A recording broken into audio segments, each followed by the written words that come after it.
Okay, can you hear? That looks good. All right. Hold on one second. The other thing that you want to remember when you're filming, and I'll probably be there with the interviews that you guys film, is that you don't want to, have lots and lots of white space. Sometimes people take pictures and it's like they feel like their horizon has to be right in the middle of the picture. It doesn't. It's better if you only have a little bit of sky. But you want to make sure that you don't have like Chuck's head way down at the bottom. And okay, we'll come back up here.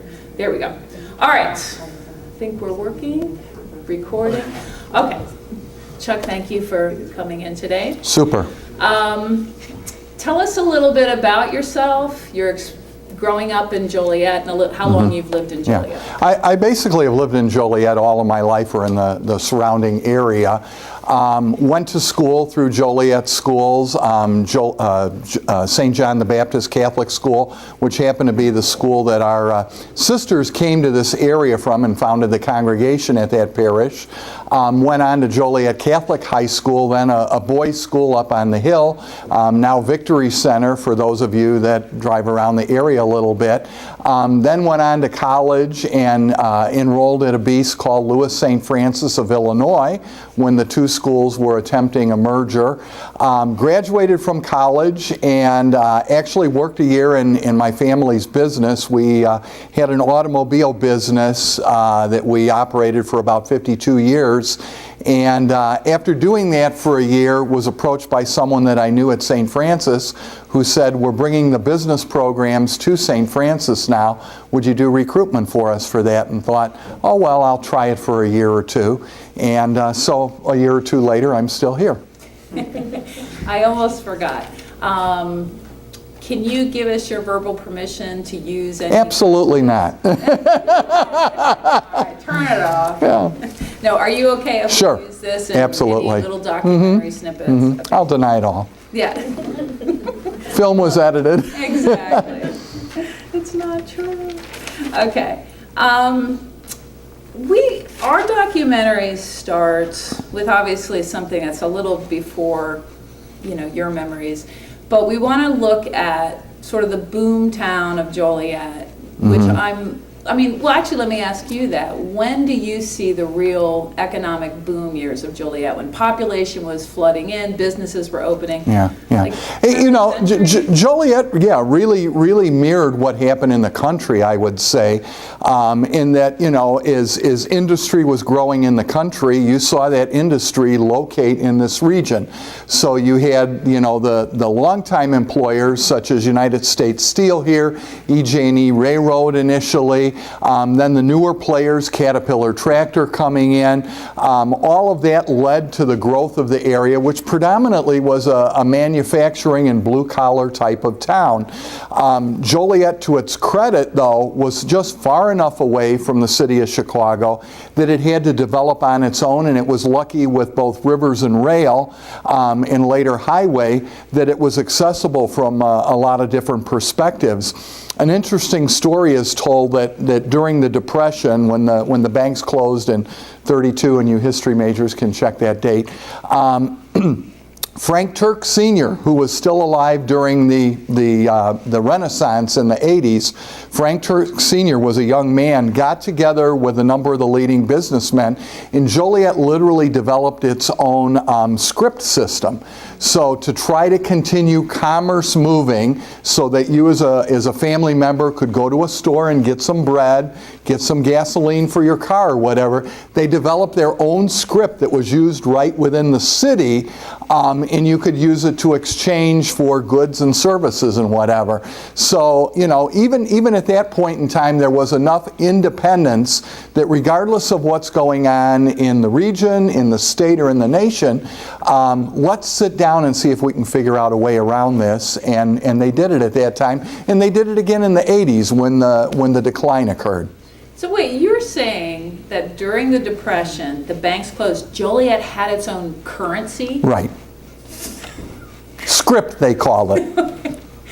I never knew that. Yeah, That's kind of fascinating. Yeah. And this was something that the business leaders did Right. to sort of help. Because they knew they had people who needed to put food on the table. They knew they had people who needed fuel to either heat the home or go to work or whatever. So what are we going to do to keep these things moving?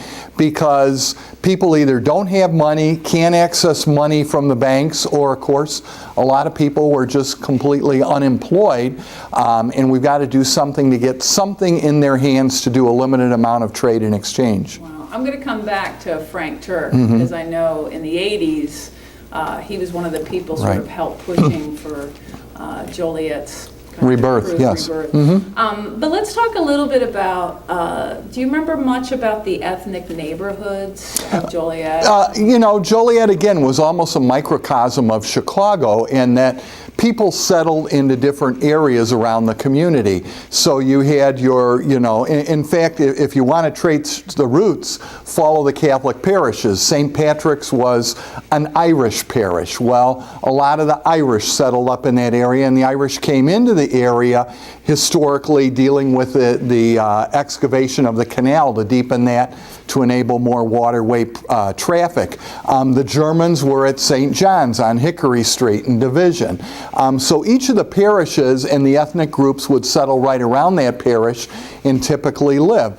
The east side of Joliet had a lot of the Poles over there, and then as more and more African Americans moved into the community, in my day, the east side of Joliet, particularly the southeast side, was more African American families lived in that particular neighborhood and region.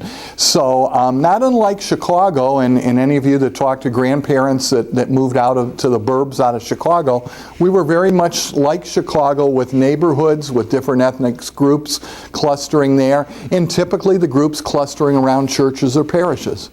Okay. Tell us let's see, you said you were graduated from high school 71. Okay.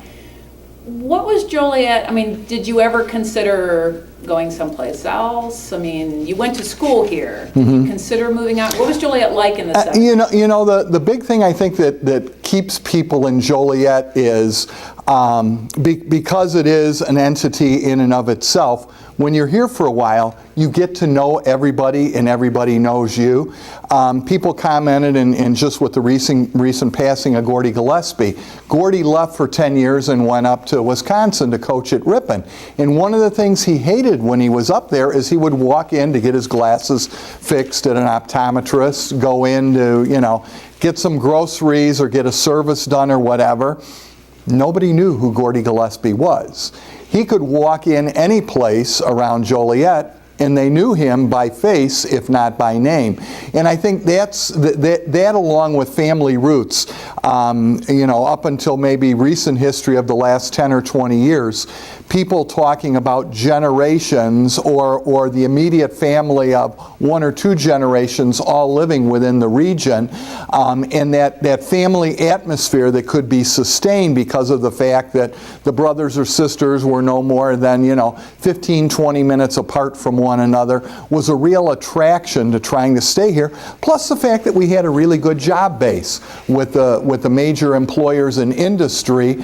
People could get a good job if they had an education, move along in a career, and settle down with a good retirement and good health care benefits at the end of all of that. So there was really no reason to go anyplace else because you had a lot of the advantages of a larger city and still on a smaller size. I think of Banana Joe's as one of those institutions that have sort of, I'm assuming, been here for generations. Are there any others that are still around that? Fewer and fewer.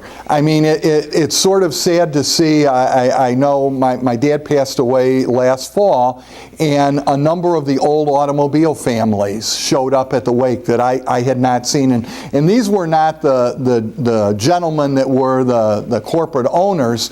This was the next generation, their kids that either hadn't gotten into the family business or knew of my father through the family business, but through their parents and whatever.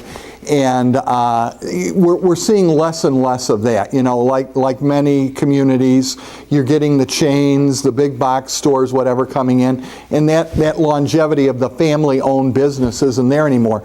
Last night I was down here for a meeting, and when I drove by on, what's the next one over here to the west?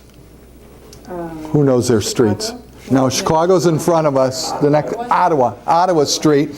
I drove by, and right across from the deck, if you walk straight through the deck here, the building that you come to at the corner was Lieberman's Jewelry on the first store. Again, long-time, multi-generational family that operated that. I remember when they were building the deck, Lieberman's building, that building that you see there, was on this side of the street.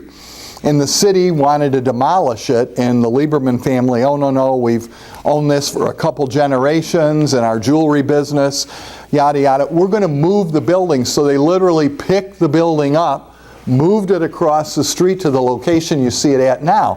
Well, the building is vacant because a number of years later, the Liebermans first left the downtown because there wasn't the business base to support their jewelry business, and then they moved to the far west side of Joliet out onto Essington, and since then the two brothers that picked up the business after the most recent generation of parent passed away decided they didn't want to be in the jewelry business anymore. So you see things like that there aren't that many families anymore that are around that were in business in those days that still have a going concern. Probably one of the few is the Jacobs family with the Chevrolet dealership. They again were downtown, just a few doors down from where St. Joseph's Church is on the north end of Chicago Street, and that family still operates with, let's see, Bill was the senior, so Billy Jr., and now his sons are operating that, third generation. Tell us about your dad's business, and then I want to hear a little bit. I mean, part of the reason I wanted to interview is I remember a year or so ago we were talking about what happened to your dad's business during the Joliet riots. So tell us a little bit about your dad's car business, and then we'll talk. Well, it actually started again with my grandfather. A great opportunity and a way for success in this country was the automobile business. People were getting cars, becoming much more mobile in the country, and so back in 1922, he was able to get a franchise of then Nash Company, it was called.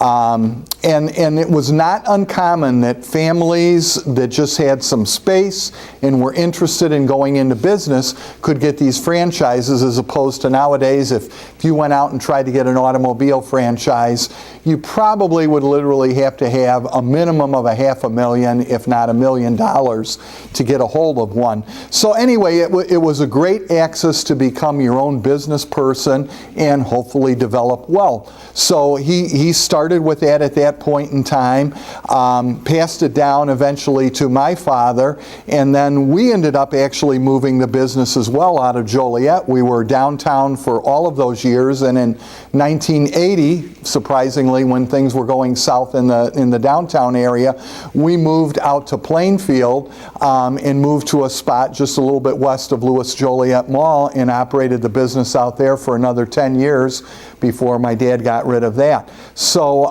it was a great opportunity, number one, for families to get into business themselves. Number two, the hopes of obviously acquiring wealth. Number three, jobs and opportunities for the rest of the family, because it was not uncommon that these dealers would get their sons and some of their peripheral relatives involved in the business. So it truly they were family businesses, and even if you worked for them, I can remember a number of the mechanics retiring from my grandfather's business after 40 and 45 years of working for him, and they talked about, for example, during the recession, the Depression, they said, we know your grandfather went home many a week and many months without any money at all for the family. But we always had our paychecks because he knew we needed it. We had to pay our bills. We had to feed our families. And they said, we will respect him forever because of that, because, we think of now how business operates, and we know that not every business manager has the best interest of their employees at hand. But it was a different era, different generation, and people had different types of ethics in terms of how they operated their organization. and that was one thing that they said, you know, made us endeared to your grandfather to work for him for a lifetime. You know, later bringing in retirement programs and health care benefits from them. One of the interesting stories I think about now, listening to the schedule of auto dealers open, my grandfather in the early days of the automobile business first got it passed regionally here, and then got a statewide law passed that you couldn't sell cars on Sunday.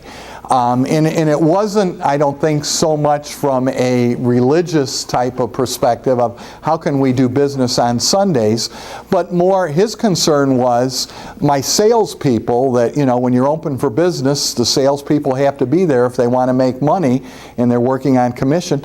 They never had time for their families. So first it was a Sunday closing, then it was we're going to close the businesses Saturday at 5 o'clock, so they have Saturday evening and Sunday off. And then eventually they closed on Wednesday evenings to give the people another evening off, that they didn't have to be there, to ensure that they didn't lose out on a sales commission or whatever. But, you know, those were types of things people thought about then for the benefit of their staff that work with them. Because again, these people were all like family. We did Christmas parties that, you know, they and their families came to. We had picnics that the families came to. So we not only knew the person that worked for us, we knew the spouse, and many times we knew the kids. Okay. Hold on one second. Sometimes